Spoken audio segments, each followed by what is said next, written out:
আসসালামু আলাইকুম। সাহায্যের হাত ফাউন্ডেশন কর্তৃক পরিচালিত প্রবাসীদের বন্ধু যে পেজ এবং ফেসবুক আইডি দিয়ে আমি আপনাদের সঙ্গে কথা বলার চেষ্টা করি, কানেক্ট হওয়ার চেষ্টা করি, সেটার পক্ষ থেকে আমার পক্ষ থেকে আপনাদেরকে স্বাগতম। বন্ধুরা, আশা করি সবাই ভালো আছেন। আমার প্রবাসী ভাই বোনেরা, বিদেশে আসা যাওয়ার সময় আপনারা বিভিন্ন দুর্ভোগের শিকার হন, বিভিন্ন ভোগান্তিতে পড়ে যান। তো আজকে যে টপিকস নিয়ে আমি কথা বলবো, খুব ইন্টারেস্টিং একটা টপিকস। যদি কখনো আপনারা বিদেশ থেকে আসা যাওয়ার মাঝে আপনাদের ল্যাগেজ বা ব্যাগ হারিয়ে যায়, আপনারা অনেক কান্নাকাটি করেন, অনেক সেন্টারেট করেন, কেউ ভিডিও করেন, কেউ লাইভে যান, অনেক মজা করেন, অনেক কষ্ট পান, কান্নাকাটি করেন। আজ আমি আপনাদের যে ওয়ে বা পন্থাটা দেখাবো, দয়া করে কেউ আপনারা আজকের থেকে আর কাঁদবেন না। কারোর যদি ব্যাগ বা ল্যাগেজ হারাই যায়, অবশ্যই মন খুলে হাসবেন, পাগলের মতো অট্ট হাসি দিয়ে হাসবেন। কেন হাসবেন আপনারা ভাবতে পারেন, আমি কি পাগল হয়ে গেছি? না, শোনেন আপনারা, যখনই আপনাদের কোনো ব্যাগ হারায় যায়, এই ব্যাগটা যখন আমরা জমা দিই, বোর্ডিং পাস নিই, তখন ওর এগেনস্টে আমাদের কি একটা টোকেন দেয়। আপনাদের ভাষায় যেটা টোকেন, বিএমটি নাম্বার, রেজিস্ট্রেশনের সময় টোকেন দিয়েছেন কিনা, আসলে বিএমটি নাম্বারের সময় আপনারা বলতে, সেই টোকেন কি আপনারা পাইছেন কিনা এটা নিশ্চিত হবেন। ওই ব্যাগটা যখনই আপনি বুকিং দিয়েছেন, তার এগেনস্টে বিমান কর্তৃপক্ষ আপনাকে কিন্তু ওই ব্যাগ যে বুঝে পেয়েছে তার জন্য একটা টোকেন দিয়েছে, একটা স্লিপ নাম্বার দিয়েছে। ওই নাম্বারটা আপনি দয়া করে হারাবেন না। ওইটা যদি আপনার কাছে থাকে, ওই ব্যাগটা অবশ্যই আপনি পাবেন।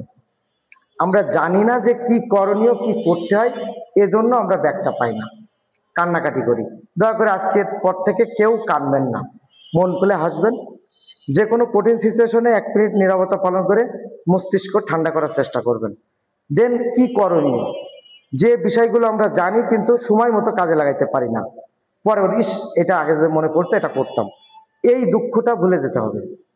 আগে মাথা ঠান্ডা করে করণীয় সবাই মনে রাখবেন। প্রথম যে করণীয় সেটা হচ্ছে, প্রতিটা এয়ারপোর্টে একটা করে লস্ট অ্যান্ড ফাউন্ড নামে একটা ডেস্ক থাকে। কিসের ডেস্ক বললাম? Lost and found. এই লস্ট অ্যান্ড ফাউন্ড শব্দটা শুনে অনেকে বুঝে ফেলাইছেন। আসলে হ্যাঁ, এই লস্ট অ্যান্ড ফাউন্ড মূলত কারোর যদি কোনো কিছু হারিয়ে যায় বা কেউ কোনো কিছু পায়, এই ডেস্কে জমা দেয়। কারোর কিছু হারাই গেলে এই ডেস্ক সেটা খুঁজে দেয়।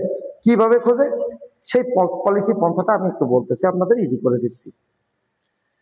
প্রথমত বলি, এই লস্ট অ্যান্ড ফাউন্ড ডেস্ক, এই জায়গাটা যার কোনো কিছু হারাই গেলে এখানে অভিযোগ করতে হয়, কেউ কোনো কিছু পাইলে এখানে জমা দিতে হয়, তাহলে যার যে জিনিস অ্যাকুরেট মালিক পর্যন্ত পৌঁছায়। এখন ব্যাগ হারায় কেন প্রশ্ন আসতে পারে। আমাদের ধারণা ব্যাগ চুরি করছে, ব্যাগ মাওরা ব্যাগ খাইছে, বিভিন্ন মতভেদ আমাদের ভিতরে আছে। ব্যাগ ফেটে গেছে, ব্যাগ কেটেছে, কেটে বের করছে, বিভিন্ন পন্থা পলিসি আমাদের কাছে আছে, আমরা অভিযোগ আছে। কিন্তু আজ পর্যন্ত সরকার আপনাদের জন্য বিভিন্ন উদ্যোগ নিয়েছে, এয়ারপোর্টকে আধুনিকায়ন করেছে, এই বিষয়গুলোকে আরো বেশি সজাগ দৃষ্টি রেখে কাজ করার চেষ্টা করেছে। কিন্তু আমরা কি আমাদের দায়িত্বটা পালন করছি? আমাদের দায়িত্বটা কি ছিল? যখনই আমার কোনো ব্যাগ হারাইছে, আগে আমার লস্ট অ্যান্ড ফাউন্ড ডেস্কে আমার যোগাযোগ করতে হবে। কারণ কি, এই ডেস্কের কাজ হচ্ছে আপনার ব্যাগটা যে হারাই গেছে এই ব্যাগটা খুঁজে দেওয়া। কিভাবে খুঁজবে? যাত্রা শুরু থেকে আপনি তাদের কাছে জমা দিয়েছেন, টোকেন নিয়েছেন, এখানে এসে এখন আপনি আমার টোকেন দিবেন, ব্যাগ দিবে, কিন্তু তারা দিতে পারতেছে না। কিন্তু আপনার ব্যাগটা যখন সেই এয়ারপোর্ট থেকে বুকিং হয়েছিল, ওখানে স্ক্যান করে বিমানে ওঠা হয়েছে, বিমান এখানে ল্যান্ড করেছে, স্ক্যান করে নামানো হয়েছে, যেখানে স্টেপ বাই স্টেপ যাবে আর স্ক্যান করা হবে। তাহলে ওনারা যখন অ্যানালাইজ করবে আপনার ব্যাগটা এখন কোথায় আছে টোকেন অনুপাতে, তখন কিন্তু ওনারা বলে দিতে হবে এক্স্যাক্ট ব্যাগটা কোথায় আছে।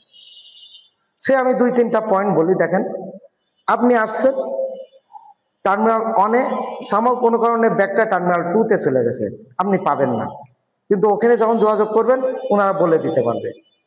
আবার কেন 2-তে যাবে? আমি তো অনে আসবো, তাহলে ব্যাগ সবার অনে আসছে, আমারটা 2-তে গেল কেন? দেখেন, ঢাকা থেকে বা কোনো জায়গা থেকে যখন আপনি বিমানে উঠতেছেন, সাপোজ কোনো কারণে বিমানের ওয়েট বেশি হয়ে গেছে, যদি বিমানের ওয়েট বেশি হয়ে যায় ওই বিমান কর্তৃপক্ষ কি পারবে একজন যাত্রীকে আরেকটা বিমানে উঠাই দিতে? পারবে না।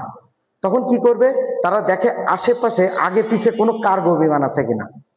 হ্যাঁ, বাস আপনার ফ্লাইটের 1 ঘন্টা পরে একটা কার্গো বিমান আছে, আপনার যেহেতু দুবাইতে 6 ঘন্টার ট্রানজিট আছে, ওনারা এই সুযোগে আপনার ব্যাগটাই কার্গো বিমানে দিল, যেহেতু আপনি পরে পৌঁছাবেন। কার্গো বিমানটা পৌঁছাই গেছে সে দেশে, কিন্তু ওইটার ব্যাগটা আপনি যে টার্মিনাল 2-তে যাবেন, সামাও যেহেতু আপনার হলো ওই দুবাইতে একটা ট্রানজিট আছে, ওখানে সামাও কোনো কারণে আপনার টার্মিনাল 1-এ আপনি চলে গেছেন। এখন আপনি খুঁজবেন তো টার্মিনাল 1-এ পাচ্ছেন না, টার্মিনাল 2-তে ব্যাগ রয়েছে, হতে পারে এরকম। আবার হতে পারে কার্গো বিমানটা আপনার পরে ছিল ফ্লাইটের, আপনি আগে পৌঁছাই গেছেন। হতে পারে এখান থেকে দুবাই পর্যন্ত ব্যাগটা আপনার সঙ্গে গেছে, আপনি দুবাইতে নামছেন, কিন্তু ওই বিমানটা যাবে হচ্ছে আপনার কানাডা। আপনার ব্যাগের কি ক্ষমতা বা কি সৌভাগ্য দেখেন, ব্যাগটার ওখানে না নেমে ও কানাডা ঘুরে আসে, কানাডায় যাই বসে রয়েছে, তাকে কেউ নিচ্ছে না। আপনি এখানে নক করলেন, কানাডার থেকে আবার ব্যাগটা এখানে চলে আসলো, আপনি পেয়ে গেলেন। আবার এটা হতে পারে দুবাই এয়ারপোর্টে আপনার ব্যাগটা থেকে গেছে। আবার এমন হতে পারে দুবাই এয়ারপোর্ট থেকে যখন এখানে আসতেছে সেখানে ওয়েট বেশি হয়ে গেছে, আগে পিছের বিমানে গেছে। এরকম অনেকগুলো ব্যাপার ঘটতে পারে, যে কোনো একটা ঘটেছে। কিন্তু মনে রাখবেন ব্যাগটা কোথাও যায়নি, এয়ারপোর্টের আওতাধীন আছে। কি কারণে আছে দেখেন, আপনি জমা দিয়েছেন একটা হাই সিকিউরিটির ভিতরে, নিবেন একটা হাই সিকিউরিটি থেকে, কিন্তু আপনি যদি ক্লেম না করেন তাহলে ওই বেচারা ব্যাগ কিন্তু ওই এক জায়গায় পচিয়ে গেলে মরবে। আপনার ব্যাগটা আপনাকে নিতে হবে আপনার ব্রেন খাটায় টেকনিক অবলম্বন করে, পলিসি মেক করে। তো আপনি কি করলেন, লস্ট অ্যান্ড ফাউন্ড ডেস্কে যোগাযোগ করলেন, ওনারা আপনার ব্যাগটা অ্যানালাইজ করলো। তাহলে আমি বললো ভাই এ তো হলো, তাহলে হাসবো কেন আমি, এ তো আমার আরো প্যারা হচ্ছে। আপনি হাসবেন এখন এই কারণে, যখনই ওখানে আপনি যোগাযোগ করবেন, ওনারা আপনার ব্যাগটা খুঁজে পেল যে অমুক জায়গায় আপনার ব্যাগটা এখন রয়েছে, সেখান থেকে আপনার ডিস্টেন্স এখানে পাইতে 3 ঘন্টা সময় লাগবে। আপনি জানালেন যে আমি এতক্ষণ এখানে বসে থাকতে পারবো না, আমার ব্যাগ আমার বাড়িতে পৌঁছায় দিতে হবে। ওনারা কিন্তু বাধ্য আপনার ব্যাগটা বাড়িতে পৌঁছায় দিতে, কারণ ফলটা তাদের, কিন্তু অধিকারটা আপনার নিশ্চিত করে নিতে হবে। এখানে কি করবেন, আপনি তাদের সাথে আপনার ব্যাগের যে ডিটেলস, এই ডিটেলসটা দিবেন। ব্যাগে কতটুকু কি ছিল, কি বৃত্তান্ত, ব্যাগের কালার কি কি, A to Z লিখাবেন। যদি কোনো কারণে তারা ব্যাগটা নাও দিতে পারে, আপনি যে ক্লেমটা করতেছেন তার এগেনস্টে ক্ষতিপূরণ দিতে বাধ্য। আবার এই সুযোগে ভাই বন্ধুরা, কেউ যেন আমার লিখে দিয়েন না যে আমার ব্যাগের ভিতরে 1 কেজি সোনা ছিল। তখন দেখা যাচ্ছে যে আপনি ব্যাগটা পাইলেন ঠিকই, কিন্তু ওই চেয়ে চেয়ে দেখলেন ব্যাগ রয়ে গেল, আমি নিতে পারলাম না, কারণ ওই যে সোনাটা আপনার না, কথায় কথায় সোনা নাই, আপনার ব্যাগের সাথে মিলতেছে না। আবার কি 1 কেজি সোনা কিনতে কত টাকা লাগে, এর ভিতরে কিভাবে পাইলেন, আবার কিন্তু মার কাছে পড়ে যাবেন। তবে সেই ক্ষেত্রে কিন্তু আবার ব্যাগ নিতে যেয়ে দেখা যাচ্ছে আপনি নিজেই মামুর বাড়িতে চলে গেলেন। তো আমরা কি করব, সততার সর্বোচ্চ যে প্রয়োগ সেটা আমরা দেখাবো। কেউ কখন এই ব্যাপারে কোনো কনসিডার করব না, আমরা সৎ মনোভাব নিয়ে সামনে আগাবো। এর জন্য করণীয়, অ্যাকুরেট তথ্যটা দিবেন, তারা যে সময় চাই পর্যাপ্ত সময় দিবেন। এখন আপনাদের কথা থাকতে পারে, ভাই এদেশে আসলে তো আমরা 14 গোষ্ঠীর সবার অ্যাড্রেস দিতে পারবো, আমার ব্যাগ অমুক জায়গায় পৌঁছাই দেন। ওই দেশে যাওয়ার সময় কি করব, দেখেন এর বিরুদ্ধে কি করবেন। আপনি যখন ওই দেশে যাচ্ছেন, একটা নির্দিষ্ট গন্তব্যে যাচ্ছেন, একটা কোম্পানিতে যাচ্ছেন, আপনার ভিসা পাওয়ার আগে যে কন্ট্যাক্ট পেপারটা সাইন করছিলেন, এই কন্ট্যাক্ট পেপারে আপনি কোন কোম্পানিতে যাচ্ছেন সেই কোম্পানির নাম আছে, ওই কোম্পানির অ্যাড্রেসটা আপনি দিবেন। অথবা আপনি যেখানে যাচ্ছেন যদি ওখানে কেউ পরিচিত আপনার থাকে, কোনো ভাই, তার যদি নাম্বার আপনার থাকে, তার সঙ্গে একটু ওখান থেকে যোগাযোগ করবেন, করে তার কন্ট্যাক্ট নাম্বারটা দিতে পারেন। অথবা যদি আপনার কেউ না থাকে, পরিচয় দেওয়ার জায়গাও না থাকে, তখন কি করবেন, হ্যাঁ আপনি বলবেন আমার ব্যাগ আসতে কতক্ষণ লাগবে, 12 ঘন্টা। আপনি বললেন যে আমি 15 ঘন্টা পরে এইখানে আসবো, এসে ব্যাগটা নিয়ে যাব, ফাইন। আপনার ব্যাগ তারা দিতে বাধ্য, না দিতে পারলে ক্ষতিপূরণ দিতে বাধ্য। তাহলে আপনার ব্যাগের পেড়া যেহেতু তাদের মাথায় চলে গেছে, ব্যাগ মামারা এখন দৌড়াই বেড়াবে আর আপনি হেসে বেড়াবেন। এই জন্য বললাম ব্যাগ হারাই গেলে কান্নাকাটি করা যাবে না। এইখানে পয়েন্ট আছে এবার, যে আপনার সবই তো শুনলাম, বাংলাদেশে আসলে নাই, বাংলাদেশি এয়ারপোর্টে আমি বাংলায় 14 গোষ্ঠী উদ্ধার করে ছেড়ে দিলাম, সবই তো আমাদের ভাষার ক্ষেত্রে আমি বললাম। আমি তো এখন যাচ্ছি সৌদিতে, আমি তো ভাই আরবি জানি না, তাহলে আমি এখন ওখানে যোগাযোগ করব কিভাবে? এক্স্যাক্টলি এটা হতে পারে, হ্যাঁ ভাই বন্ধুরা, আপনারা যারা এই ব্যাপারটা নিয়ে কনসার্ন তাদের জন্য আমি বলছি, এইটা নিয়ে আমি আর একটা ভিডিও বানাবো। আমাদের গুগলে দেখবেন যে গুগল ট্রান্সলেটার নামে যে একটা অ্যাপস আছে, এই অ্যাপসের মাধ্যমে আমরা ভাষা এক্সচেঞ্জ করতে পারি, কথা এক্সচেঞ্জ করতে পারি। যেমন সাপোজ যে লস্ট অ্যান্ড ফাউন্ড ডেস্কে যিনি আসেন, উনি আরবিতে কথা বলতেছে, আপনি কিছু বুঝতেছেন না, ফাইন, ওই অ্যাপসের মাধ্যম দিয়ে আপনি, যেহেতু তিনি অ্যারাবিক কথা বলে, আপনি বাংলা কথা বলেন, এক পাশে অ্যারাবিক এক পাশে বাংলা, আমি এটা দেখাবো আপনাদের ওই ভিডিওতে, ডিটেলস সামান্য বলছি। আপনি সেট করলেন ওই অ্যাপসের মাধ্যমে, উনি যখন কথা বললো ওনার মুখের কাছে শুনলেন, এটা হয় বাংলা সাউন্ড দিয়ে আবার আপনার বাংলাটা শুনে নিলেন, অথবা বাংলা লেখা উঠবে উনি আরবিতে বলতেছে, আপনি সেটা পড়ে নিলেন। আপনি যখন সেম ভাবে বলবেন, আপনি তখন স্পিকারে যাবেন, অর্থাৎ একটা অ্যারো চিহ্ন আছে, ক্লিক করে নিলে এখন আপনি বলবেন বাম পাশে আপনি, ডান পাশে উনি, তার মানে উনি শুনবে।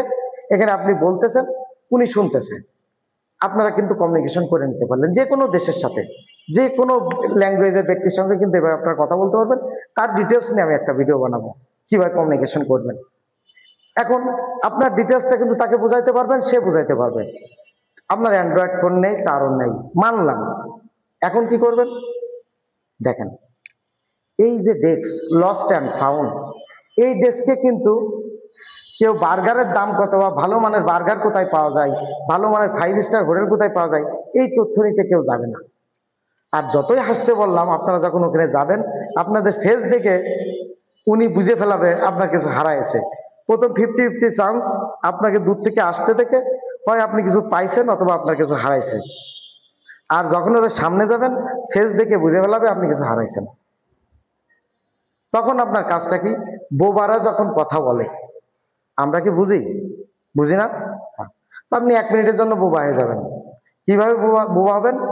ওই যে বোর্ডিং পাসটা আপনি পেয়েছিলেন, যে টোকেনটা পেয়েছিলেন, ওইটা দেখাবেন, আবা আবা আবা আবা, এবার ইশারায় বুঝাবেন, একটা অ্যাড্রেস আপনি লিখে রাখবেন, কন্ট্যাক্ট নাম্বার দরকার হলে এই দেশ থেকে লিখে রাখবেন ভবিষ্যতের জন্য, তখন ওইটা শো করবেন, উনি বাকিটা বুঝে ফেলাবে, এন্ট্রি করবে। এবার আসেন, এই পয়েন্টটা একটা গুরুত্বপূর্ণ বিষয়, আপনাদের সচেতনতার জন্য বলে যাই। যখনই আপনারা বিদেশে যাবেন বা আসবেন, যতগুলো ব্যাগে আপনাদের থাকুক না কেন, সঙ্গে এক্সট্রা একটা ব্যাগ রাখবেন, যে ব্যাগটা খুবই ছোট হবে এবং বডির সাথে অল টাইম রাখবেন। কেউ ওয়াশরুমে গেছেন, ঘুমাইতে গেছেন, সব কিছু সবার কাছে দিবেন। এই ব্যাগটা মনের ভুলেও কাউকে দেওয়া যাবে না। এই ব্যাগে কি থাকবে? আপনার মেইন পাসপোর্ট, এক সেট পাসপোর্টের কপি, আপনার ভিসা, মেন ভিসা, ভিসার এক সেট কপি। এরপরে থাকবে আপনার যদি গুরুত্বপূর্ণ ডকুমেন্টস থাকে সেটার কপি, আপনার যদি ইমার্জেন্সি কোনো মেডিসিন থাকে, যেমন আপনাকে শ্বাসকষ্টের সমস্যা থাকতে পারে, ইনহেলার নেওয়া লাগতে পারে, বিমান যখন উপরে ওঠে যদি সমস্যা হয়, একটা ইনহেলার রাখবেন। না পা এক্সট্রা 1 পাতা রাখার দরকার নেই, 2 পিস বা 3 পিস রাখবেন, খুব লিমিটেড জিনিস। $200 রাখলেন বা 200 টাকা রাখলেন, যেটা ইমার্জেন্সি সিচুয়েশন আমার লাগতে পারে। আর এই বোর্ডিং পাস, এই ধরনের কাগজ। এখানে আবার কেউ আপুরা ধরনের লিপস্টিক, সোনো পাউডার টাউডার রাখতে যায় না, ভাইয়েরা আবার এখানে বডি স্প্রে রাখতে যায় না। এটা খুবই ছোট হবে, অল টাইম নিজের সাথে রাখবেন, মনে হবে না যে কিছু রাখছেন। এইটা কারোর কাছে দেওয়া যাবে না, কোনো জায়গায় রেখে যাওয়া যাবে না। এইটা যদি হারাই যায় তাহলে কিন্তু আপনার বিপদের শেষ থাকবে না। তো যাই হোক, অনেক কথা বললাম। এই বিষয়ে যদি আপনাদের কোনো প্রশ্ন থাকে, কোনো জানার থাকে, আমাদের প্রশ্ন করতে পারেন, কমেন্টসের মাধ্যমে জানতে পারেন। আমাদের পেজে আমাদের হোয়াটসঅ্যাপ নাম্বার আছে, সরাসরি আমাদের সঙ্গে আরও বিস্তর যোগাযোগ করতে পারেন, কথা বলতে পারেন।